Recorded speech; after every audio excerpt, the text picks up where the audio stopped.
Question number 11. The number of electrons made available for conduction by dopant atoms depends strongly upon A. Doping level, B. Increase in ambient temperature, C. Energy gap, D. Option A and B. So here the conduction depends exactly on the doping level. How much you are doping or by which kind of atom you are taking as a dopant, that doping level affects the conduction of the semiconductor. So here the correct option is A, doping level. As far as the increase in ambient temperature is concerned, this temperature only increases the conductivity of that all the materials, but the number of electrons made available for the conduction doesn't depend on this temperature, because whatever number of electrons are there, that will remain same if you increase the temperature. Only the kinetic energy of the electrons is increased by the increasing temperature. As well as the energy gap is concerned, that is not the helpful for conduction. Rather to say, it is the obstruction for the conduction. And again, D, A and B cannot be there. So the correct option is A. Question number 12. If copper wire is stretched to make its radius decrease by 0.1%, then the percentage change in its resistance is approximately A, minus 0.4%, B, plus 0.8%, C, plus 0.4%, and D, plus 0.2%.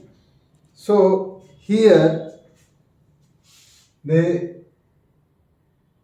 radius is decreased by 0.1%. That we can say it's a minus. So this delta R by R into 100 is equal to this. So we know the resistance equals to rho L by A. Whenever we are stretching it, then the volume remains constant. So volume equals to A into L. So when it is stretched, that means area will be equals to V by L. Hence this area is pi R square equals to V by L. So this R square equals to V by L upon pi. That means R, if we just replace the value of L, so this L will be equal to V by pi R square. So this will be rho V upon pi R square, and this area is also pi R square. So that means we will get it rho V upon pi square R to the power 4. So R is inversely proportional to R to the power 4. That means delta R by R into 100% will be times delta R by R into 100%.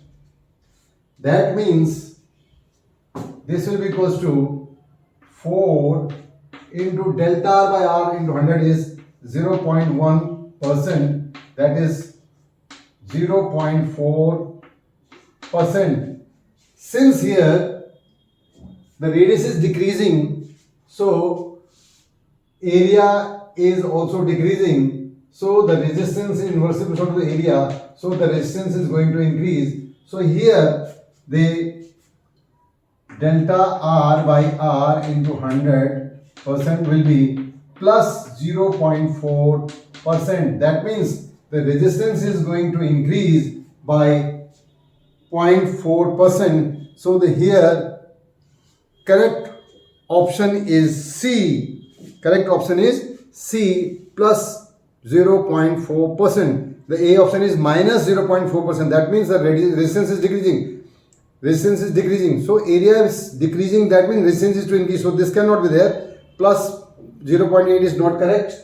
And C is of course positive 0.4%. That's absolutely correct. And D is 0.2% plus. So the correct answer for question number 12 is C. This question can also be done in another way. This is the we have used the error analysis. So here we can also have it like other way, and that will be, so here we have R dash proportional to 1 by R dash power 4. So we can have this R upon R dash will be equals to R to the power dash 4 upon R power 4. And since we have to find the change in resistance, so change in resistance will be R dash minus R, because R dash will be increased. So we can have this way, R dash upon R will be equal to R power 4 upon R dash power 4. So this will be, subtract one here and one here, you will get R power 4 minus R dash power 4 upon R dash power 4. So R power 4 minus R dash is R minus 0.1 by 100 R. That means it is 1 by 1000. So 1000 minus 1 upon 1000 R. So that is 999 upon 1000 R. So this R dash is 999 upon 1000 R power 4 upon here, this is 999 upon 1000 R power 4. So here you just take common R power 4 and here R power 4. So simply you get here 1000 power 4 minus 999 over power 4, and this LCM will be 1000 power 4, and here also this third one they will cancel out, and here you will get only 99 power 4. So this difference you will get 3.994 into 10 to the power 9 and this 999 power 4 will come 9.96 into 10 to the power 11. So that comes to be 4 into 10 to the power minus 0.4, 10 to the power minus 2. And if you go for the percentage, then this will be R dash minus R upon R into 100. So that will be equal to this 10 to the power minus 2 will get cancelled out, and that simply comes 0.4%. So this way is also the one other way you can just calculate. So here calculations are a little bit lengthy, but still you can do. So you can opt this previous method because the approximate value is to be obtained. So that the method of error analysis is the best.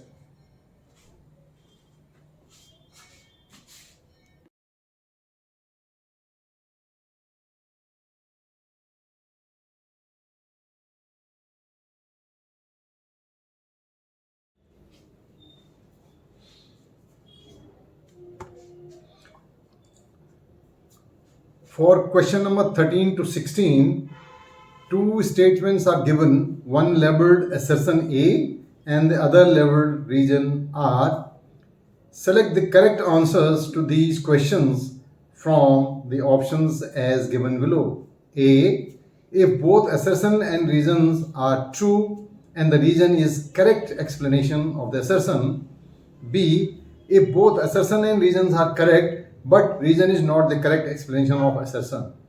C, if assertion is true but reason is false. D, if both assertion and reasons are false. So question number 13, assertion A, on increasing the current sensitivity of a galvanometer by increasing the number of turns may not necessarily increase its voltage sensitivity.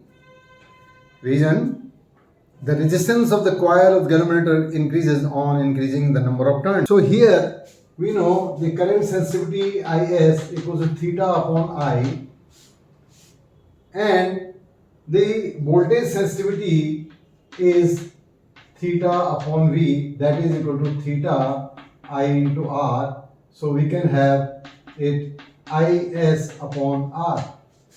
So when the number of turns are increases, then definitely the resistance of the conductor or the galvanometer will increase, because the length, on increasing the number of turns, the length of the galvanometer coil increases, so the resistance of the galvanometer also increases. So here when this R goes on increasing, then the voltage sensitivity will decrease. So the assertion is that on increasing the current sensitivity of a galvanometer by increasing the number of turns may not necessarily increase the voltage sensitivity. Yes, it is not going to increase. As we increase R, then the voltage sensitivity is going to decrease. So here the correct option is A, because the reason is also correct explanation of the assertion. Question number 14, in assertion, in a hydrogen atom there is only one electron, but its emission spectrum shows many lines, various lines. Reason, in a given sample of hydrogen there are many atoms each containing one electron. Hence many electrons in different atoms may be in different orbits, so many transitions from higher to lower orbits are possible. Says the A assertion is true as well as the reason is true, and the reason is the correct explanation of the reason A, because as far as the Bohr model, when the transition takes from one level to higher level to lower level, then emission is taking place. And in hydrogen there is only one atom, that is also true, but there is not only a single atom in the sample. So it may have so many or various number of various number of atoms. In those atoms the electrons may be at different levels. So the electron jumping from this level to this will have some different lambda, this will have different, this will have different. So that way the spectrum will show different lines. So here assertion is correct, reason is correct, and the reason is the correct explanation of the assertion. So option, the question number 14, again option A. The A assertion is true as well as the reason is true, and the reason is the correct explanation of the reason A, because as far as the Bohr model, when the transition takes from one level to higher level to lower level, then emission is taking place. And in hydrogen there is only one atom, that is also true, but there is not only a single atom in the sample.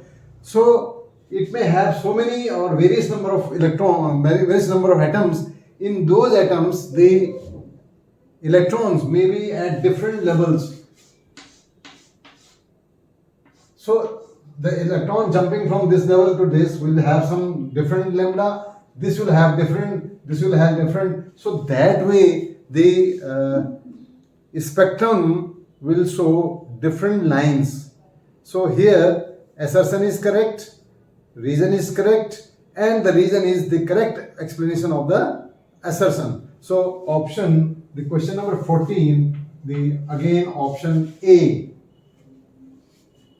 Question number 15.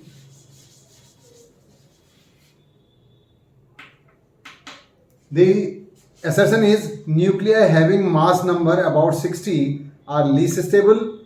Reason: when two or more light nuclei are combined into a heavier nuclei, then the binding energy per nucleon will decrease.